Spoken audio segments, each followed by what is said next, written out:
The content of this podcast episode comes with a warning. Please note, this podcast episode may touch upon the subject matter of suicide, as is discussed in the book The Midnight Library by Matt Haig. If you or someone you know is currently considering suicide or is in a crisis, please contact 1-844-437-3247. Would you like to attach a face to that voice? When you subscribe to the Book Interrupted YouTube channel, you get to see everybody, as well as check out a bunch of extra Book Interrupted videos and music content. Visit the Book Interrupted YouTube channel to see what you've been missing. Parental guidance is recommended because this episode has mature topics and strong language. Here are some moments you can look forward to during this episode of Book Interrupted. We've birthed her. No, that came out weird. But Virginia's here and we're really excited to welcome her. I opened it today and read 42 pages and only stopped because we had to record. Yeah, I love the premise. It's pretty damn depressing. And it sounds like a really bad thing, but I wouldn't have really ended up with my husband. But some of them are like your worst boyfriend. Get too many messages on how to be and who to be. A 15-year-old kid living in his parents' house. And but she was so aligned with his pigs. Mind, body, and soul. Information is the goal. Try to learn something new without being distracted.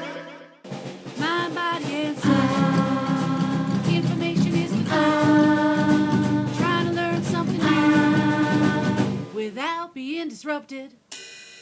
Mind, body, and soul. Inspiration is the goal. And we're gonna talk it out on Book Interrupted.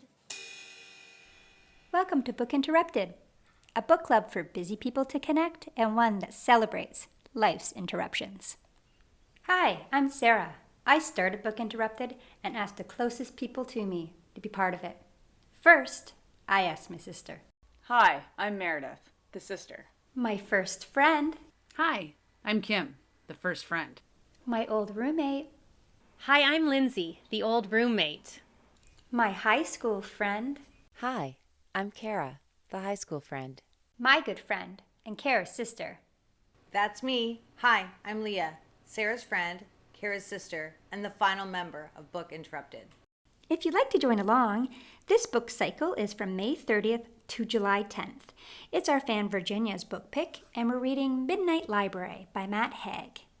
A dazzling novel about regrets and all the choices that go into a life well lived.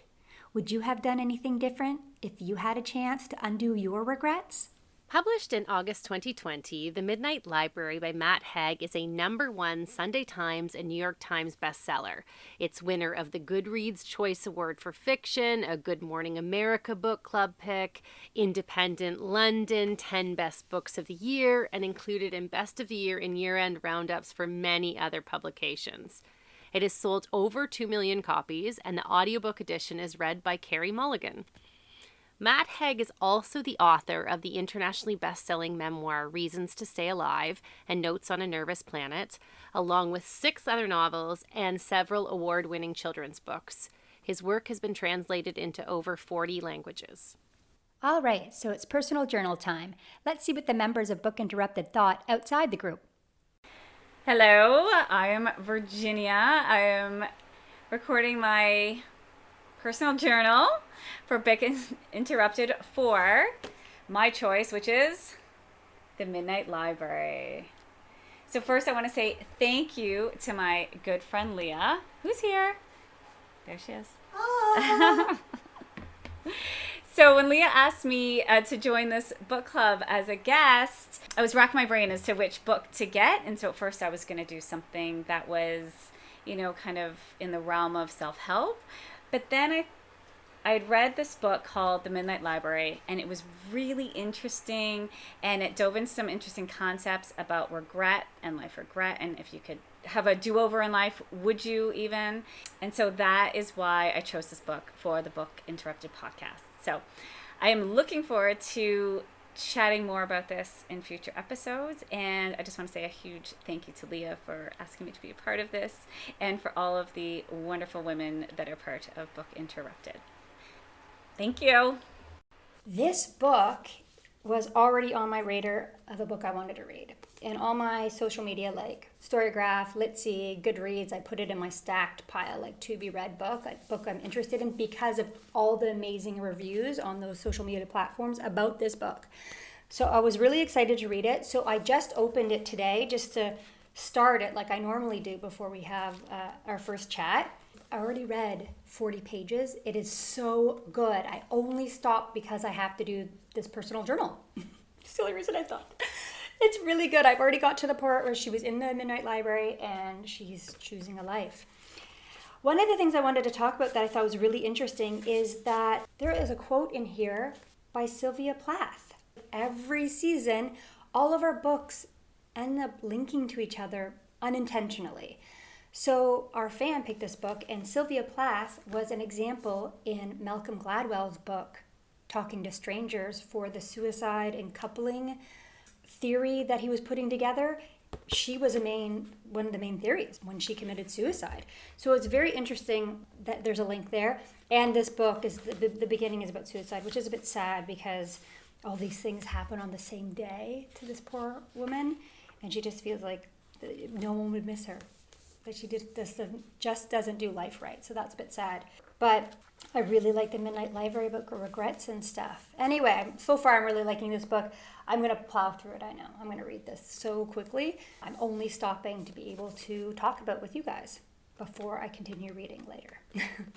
So enjoy, and thank you, Virginia, for picking this book. Okay, here we go. Personal journal number 1 for the Midnight Library. And I have a confession to make. I wanted to do this personal journal before I started the book. That's what I like to do. I did not do that this time. And now I have had to force myself to stop reading the book so that I can do this personal journal, so I can actually have 3 personal journals, because I already am well past the knowledge that I shouldn't have had in order to make, a prediction about whether I was going to enjoy it. Had I done that taping at the time I meant to, I would have guessed I would enjoy it. I would have hoped. That's what I would have been at. I didn't really know anything about the book at all, so it was all I knew was it was a fiction. And so would I enjoy it? Maybe. I can now confirm that yes, I am enjoying it a lot. I love it. I'm already 100 pages in, and I started reading it maybe yesterday. Anyway, it's a very easy read, and it's so welcome after my challenges in reading What the Robin Knows. I was kind of second guessing myself about if maybe I just didn't want to read anything anymore. Like maybe I went through a reading phase and then now I was not in that same reading phase, and potentially my reading phase may return. But no. Well, or yes, it has returned with the help of the Midnight Library, because it's so good and I want to continue to read it. I am engaged in the story and I'm looking forward to stopping this journal so I can read it again.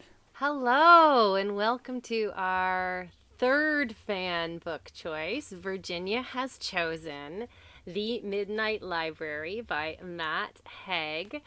And this is a really actually fun book because it kind of, it fits right into kind of book club idea, because it's about once you die, you get to go to this midnight library in which every book provides a chance to try another life you could have lived. So it's all about regrets and about just opportunities and chances and ways to be able to take different paths in your life, which would be, kind of cool if we could just go. I kind of want to do it and just be able to go there in the middle of my life or something and be like, yeah, great, let me just be able to keep my own path, but just for fun, be able to transport myself to this cool world where I'm like, oh, what happens if I did this? And what happens if I don't know, decided to move to this place, or decided to date this person, or decided to I don't know, study this, because you know how much I love to study. And, you know, what if I decided to be a doctor? And what if I decided to, you know, be I don't know, tax driver, whatever it is, all of these different cool things. So the concept is super exciting to me. It's so magical. I mean, I was looking at it online and it's kind of, they categorize as a science fiction or fantasy fiction or philosophical fiction, which is kind of cool. But yeah, I don't know. I just think it's really, really cool idea that you could have the opportunity to live a million lives within your own life. Anyways, that's it. So I am excited to read this book, and I'm excited to talk about it. So we'll see you when we see you next. Okay, bye. This is my first journal for the new fan book, The Midnight Library. I'm excited about this book. I actually don't have the physical book, which is how I prefer to consume novels or any kind of book, but I was able to get the audiobook on one of my library apps. So I started listening to it. And I think this book comes at a good time for me because after reading Talking to Strangers, I've really been thinking about a lot kind of the different lives that you live throughout your life. And, you know, we were talking about this on the podcast before about how your impressions of somebody might be based on what they're into or who they were or the context that you met them when you first met them. And I've been thinking about all kind of the past lives I've had within this life and how different people see me, all the people who have come in and out of my life and the love that I have for them. You know, that little piece in my heart that they live, whether I see them now or not. And so the Midnight Library obviously is a different take on that. It's, you know, looking at all the possibilities of all the lives you could have led. And, you know, sometimes when something bad almost happens, I think to myself, you know, in a parallel universe, that bad thing did happen. We weren't able to prevent it. And I kind of feel, I don't know if you get this, but sometimes when something bad almost happens, I still have that grief that I have to go through, that bad feeling that it almost happened, these big feelings that I should be relieved, but until I process all of that, I can't get past it. And part of that is the idea that in this parallel universe, that bad thing did happen and it completely changed my life and the life of those around me. So I think what I'm trying to say is the Midnight Library is going to be a real thinker. I'm looking forward to reading it and talking about it with the girls and seeing where that takes us from a philosophical standpoint. I just started reading The Midnight Library, a novel by Matt Haig, and it's fiction, so I was a bit weary about getting into it because I'm such a nonfiction reader. I think the last time I only ever enjoyed a fiction book was one of Sarah's recommendations. In fact, I think she bought it for me and gave it to me as a birthday gift, The Gargoyle. Oh, that was a good one.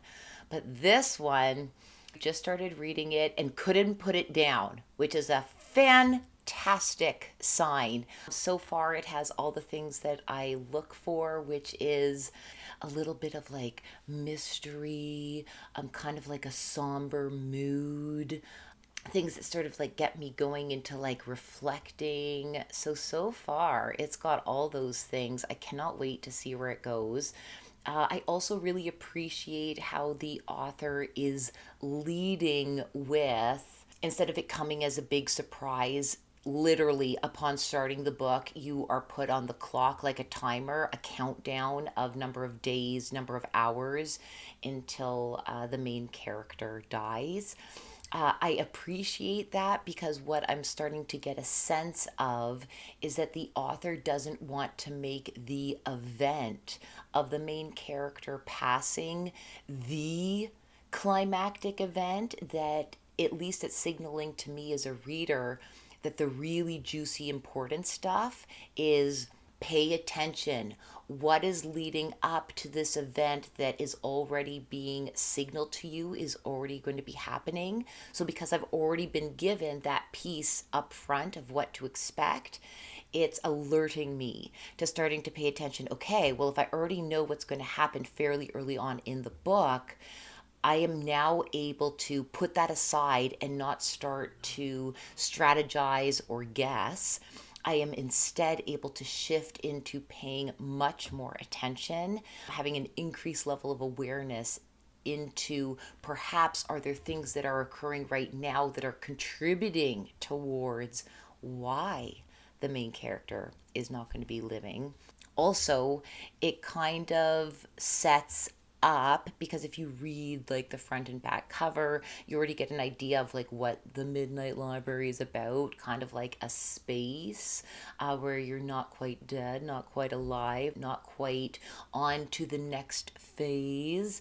You're in like this holding pattern place. So again, by the author kind of doing a spoiler alert right up front, it's also signaling to me that there might be really important things that are going to be taking place once the author is in the Midnight Library, and that just might be the more important things to be paying attention to. So we'll see where this goes, but I love it so far. And even though I am 50 pages in, I'm already gonna start recommending it. Yeah, I am. Hi, this is my personal journal for, oh no, Midnight Library. My book's over there. I'm not going to get up to do it. But better than the book, I have our super cool fan with me that recommended Midnight Library by Matt Haig. Sure. This is Virginia. She's going to be podcasting from the shop today, so I'm super excited about this. I have not read even the back cover of it today, so I know nothing about it. Ooh, it could be terrible. I hope Virginia can't hear me. I'm punking all of it. Yeah, I like the it. worst book ever. Yeah. So, yeah, I look forward to starting to read it, and I guess I'll have a little bit more on my next personal journals. You better. And we look forward to having her. Yeah, because this is 46 seconds of nothing. All right, guys, see you in the next one. Bye. This interruption is brought to you by Unpublished. Do you want to know more about the members in Book Interrupted? Go behind the scenes? Visit our website at www.bookinterrupted.com. Book interrupted. Okay, so my interruption is, believe it or not, the birds. So John Young is a pretty sneaky guy, and I am noticing the birds so much now that they wake me up. I'm noticing that must be an alarm call, and what's going on there? I can't turn it off. I literally now listen to the birds constantly. So it isn't that I just wake up and think, oh, that's nice, birds tweeting. I think, oh, that must be an alarm call, or what's going on there? I can't shut it off. So my interruption is bird language. Book interrupted. Let's listen in to this episode's group discussion. So I'm really excited to introduce our fan, Virginia. You may notice that there's one more of us. We've grown. We've birthed her. No, that came out weird. But Virginia's here, and we're really excited to welcome her. And she has chosen a beautiful book. All I know about it is I like the colors. And it's called The Midnight Library by Matt Haig. Am I saying it right? Sounds right. Yeah, we all think so. And Virginia, tell us about yourself and why you chose the book. Right. Well, thank you, Leah. And thanks so much for including me in your book club. I've been a big fan for a long, long time. So when Leah first told me about your podcast with this book club, it was exactly everything that I love. Love everything about books. I love talking about books. So I started following your podcast from almost day one. So this is exactly how I was led to Midnight Library, because I find I have a hard time finding really good books that align with what I want to read. Because I don't know about you guys, but when I pick up a book, if I don't love it, sometimes I feel like it's a bit of a waste of time, because free time is, pretty rare these days. So I have this girlfriend, and over the last few months or years, I've realized that her reviews on books are similar to mine. The Seinfeld episode with Elaine, and she meets someone at an old Blockbuster, and it was Jean. It was Jean's picks. You know what I'm talking about? Yeah. So it turns out that this Jean, yeah, right, was a 15-year-old kid living at his parents' house, and but she was so aligned with his picks. So I've got this girlfriend, her name's Beth. And so I discovered that what she likes about books is what I like. So her reviews are similar to mine. She's your Jean. Beth is your Jean. She's my Jean. Exactly. Exactly. Yes. Yes. It's funny how that happens in life, right? With restaurants or wine selections, you kind of have to find someone that you have an alignment with. So Beth had read this book on vacation and she said, oh, it's been one of the best books I've read so far. And so the premise of it was really intriguing. It's all about regrets. And if you had the chance to sort of do it over. In the last couple of years, I've kind of been moving away from really heavy books that maybe have, some darkness, like heavy darkness or trauma, because I feel like life has just been hard enough. The first time, last couple of years, I've actually picked up and put down books like Goldfinch. Have you read Goldfinch? Yes. Yeah. Yeah, the first bit is a slog because it takes them 100 pages to get into a cab. But then the rest, it is very dark. I did enjoy a book, but it was, I would kid you not. 100 pages to get into a cab.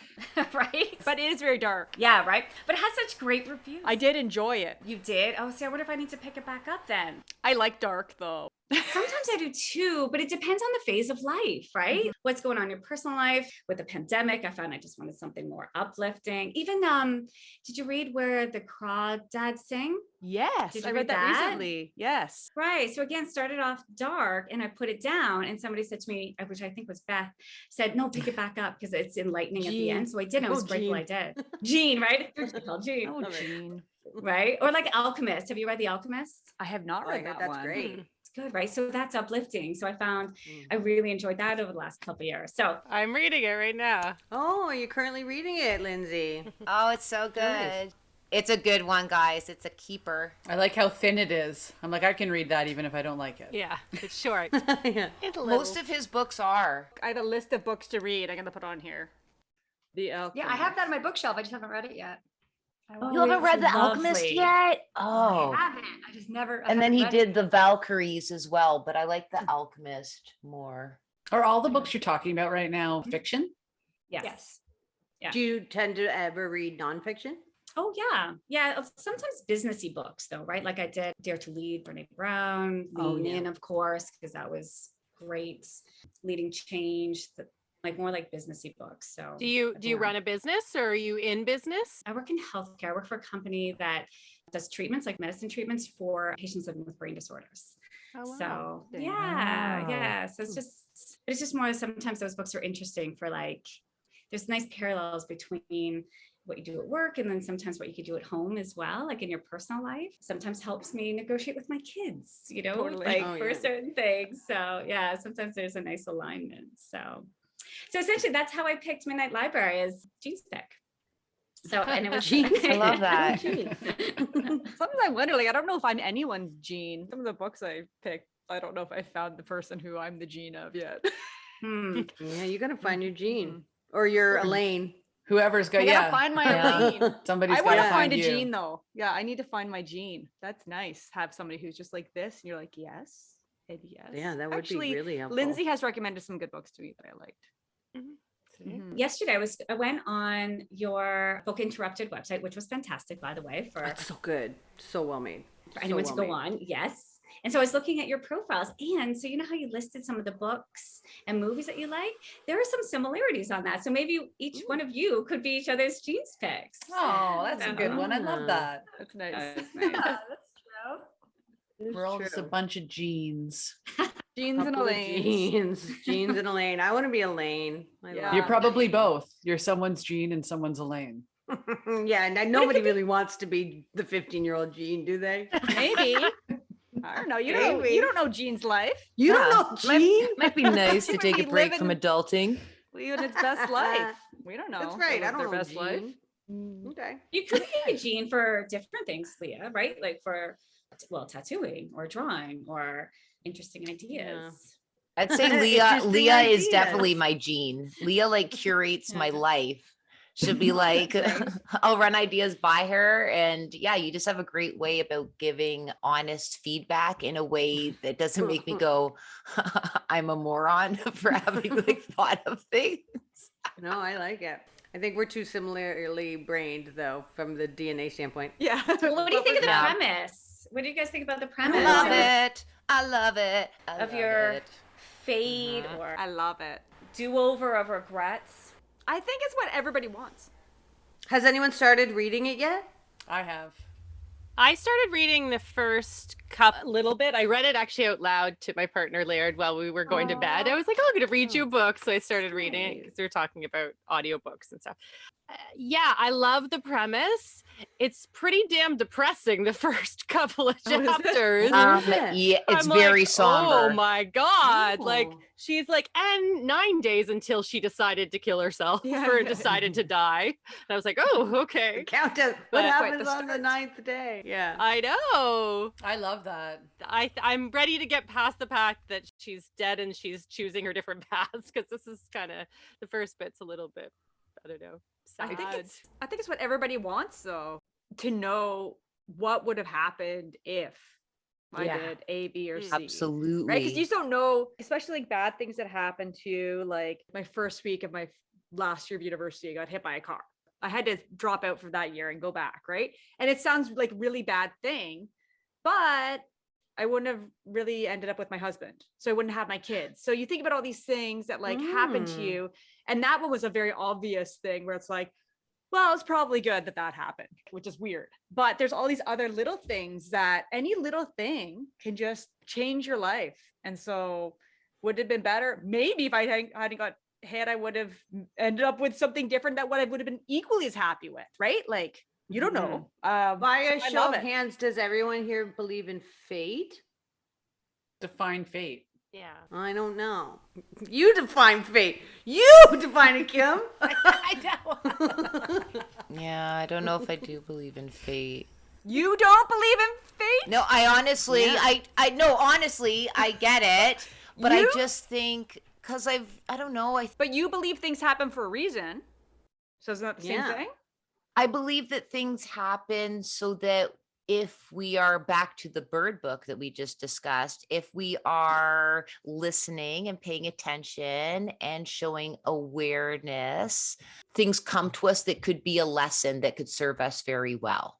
But I don't necessarily believe that things happen in the world to us. I just believe that things happen in the world and that we have lenses that we look through to interpret, but also like how much is free will? Like I might be like, oh, I'm freely choosing to do this, but I don't know. I might change my mind, but right now I'm just deep into studying psychotherapy and neuroscience and behaviors and how behaviors really stem so much from beliefs, which are formed based on experiences where the primary protocol is keep the human alive. Right. And then we lock it into our brain so that if anything similar happens again, we have like a protocol. So I don't know how much freedom there is unless we are an enlightened being who has shed a bunch of that conditioning from our world.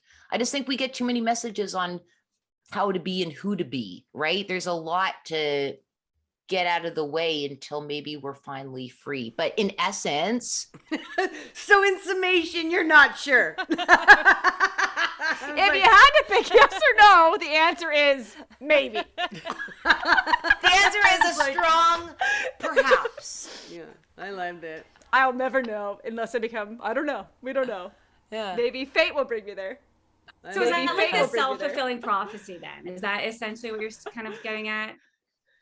Yeah, I just don't even know if I have like a final answer. I just don't know if it has to be one thing. I love you so much, Kara. That was the most Kara answer I've Ever. had in a long It was time. a roller coaster of It was a a roller ride. coaster. I loved it. This is why we're friends. I loved No. it. Anyone That's else very believe in philosophical. fate or maybe or not? I think we make choices and things happen, and other things happen in the world that make things happen that you end up a certain place. Like, I don't think there's some destined place that I'm going to end up being because, I don't know, some god or some gods or some whatever universe has planned this for me. But that might be just, maybe that's wishful thinking. Maybe it is, and we'll never know if we're destined to do something and we make a choice because something's predetermined that we're going to do that. But I think I use the word fate for like flourish. I don't believe in fate. I don't think so. But you might say it was your fate to do that. I don't know. But like we're really missing Sarah here because I'm pretty sure Sarah believes in fate. yeah. I think I would I think guess it'd be a that she strong does yes too. from her. Yeah. But What about soulmates? Do you guys believe in soulmates? No. Neither do I. I mean, I think there's probably more than one person that you could feel very connected to. I certainly try. Like, I like using the term. Like, I might say Dan's my soulmate, but I don't think it's like just one person for you. I don't took the definition and would be like, I believe in that. Yeah. I like to use the word is nice to use sometimes. I define it differently. It depends again on the definition, right? Is soulmate your one and only, and once they're gone, then you can forever be upset? No, I think that there's lots of what I would call soulmates or like twin flames, but some of them are like your worst boyfriend because they teach you that hard lesson that you needed to learn. So I believe in it in that way, that certain people could be your soulmate, but because your soul is on a journey that needs to learn certain lessons. So it's not always like the love rom-com version of what someone would call a soulmate, but it's important pieces or players in your life that teach you huge things, and you either learn them or you don't. And you either Sounds like Kara and you are aligned on this one a little bit, like that things are, if you're like open and hearing, you both kind of believe that there are lessons to be learned.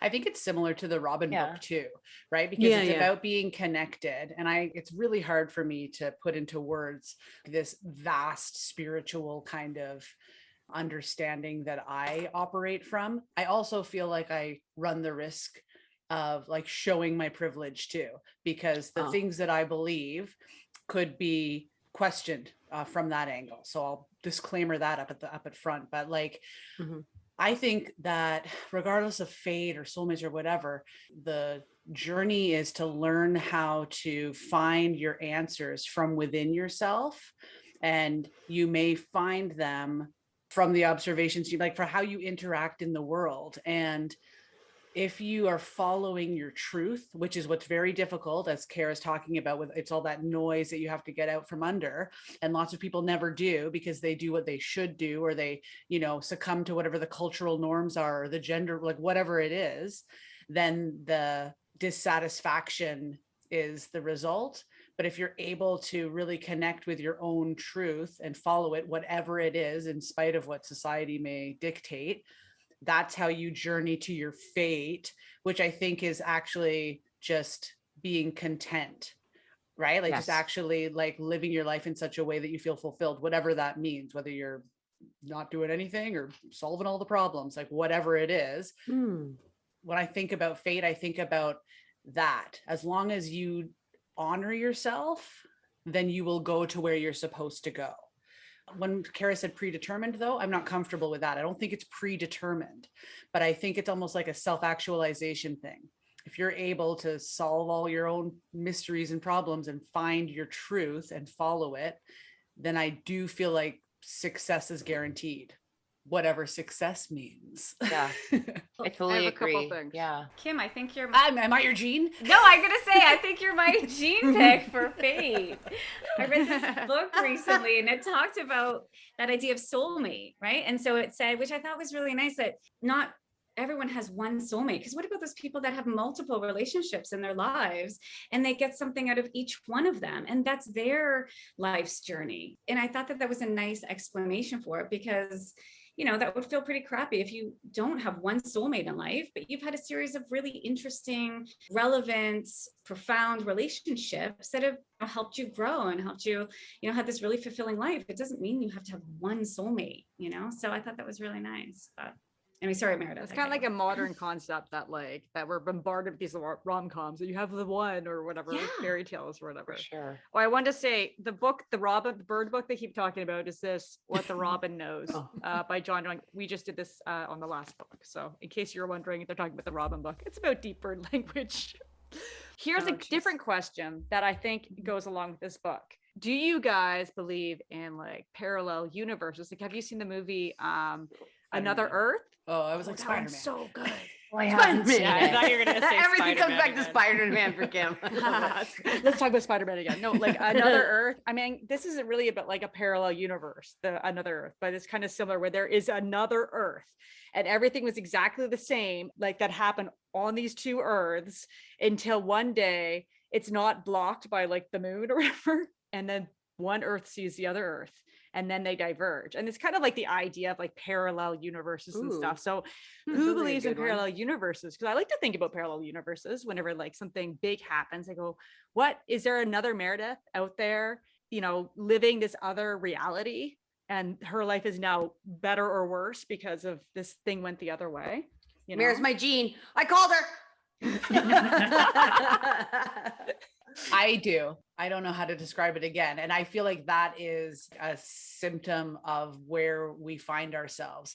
If you are here on this plane or this dimension or whatever, part of existing here requires that you're not able to see. Otherwise, like your mind would be blown and you can't live here because you have crazy schizophrenia, right? Like, no, like, you know what I mean? Like people label you as mentally ill when really you're just Mhm. like, no, I can see the other dimensions, like for real, right?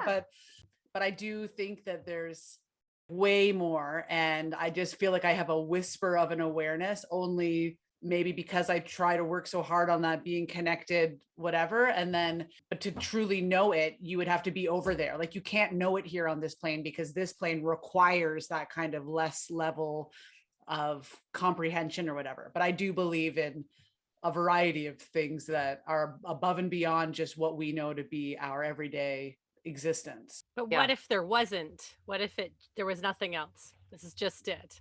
Well, Mm. then that's what it is. I kind of like that idea Kind of too. boring though. Well, I don't know. I Yeah. wouldn't. Why would I feel this way then? You know what I mean? Like I have the whiff. I've whiffed it. Whiffed it, I think it's though. okay, yeah, if it doesn't actually exist, but there is something interesting about contemplating the possibility of it. And yeah, I'd say that I'm similar to yours, Kim, in that I don't necessarily know that the other dimensions or realms are in the perceived tangible state that we're seeing them now. I would say that they're like within the ethers. We're just not perceiving them through our senses at this moment. Yeah, because there's some. I can't remember what. Because everything is like- vibration, like everything is energy. But So there's are like you a certain level of sound that humans can hear, but there it Mhm. goes on, and there's like a certain level of a light, or I can't remember what it is, but there's certain Mhm. senses that we have, and then there is beyond that we cannot perceive, and so it's like I feel like that in of itself justifies the other dimensions, Right, like even color. Like if Yeah, you think about what totally. like birds see, back to birds versus what humans see, it's just like their lives. Like we think they're beautiful, but if we could see the way they see, we'd realize how much even more beautiful they are. You know, I do love birds. Okay, I do. Okay, I love that you're like bringing And I'm not everything afraid back to to show birds. it. Yeah. you're like, you know what the robin You knows. hijacked this entire knows a lot. podcast. Jay just knows a lot. Back to birds. But for this book, I love the way it started. It's described as dark or whatever, but for me, it caught me right away. I was really intrigued. Like, oh, and if anyone's ever read Jodi Picoult, she's a definite, like, take her to the beach, read the book thing. One of the things that really attracted me to her was the first book that I read by her was about a point in time, but all of the chapters were like this many days before it or this many days after, and it like worked its way back and forth from the point in time. Like it's just even the choices to write, like to present the story in that way, that had me hooked immediately. Can I read the first? There's the Sylvia Plath quote at the Yes, beginning of the I book love that. I Oh, yeah. That's really also love. fitting. So Sylvia it Plath is, was in our Stranger book. yeah, that's true. Oh, it's Weird, all right? connected. It's I fate. put that in my personal journal. So this The is Sylvia Plath, how it's Oh, cool. So the quote is, I can never be all the people I want and live all the lives I want. I can never train myself in all the skills I want.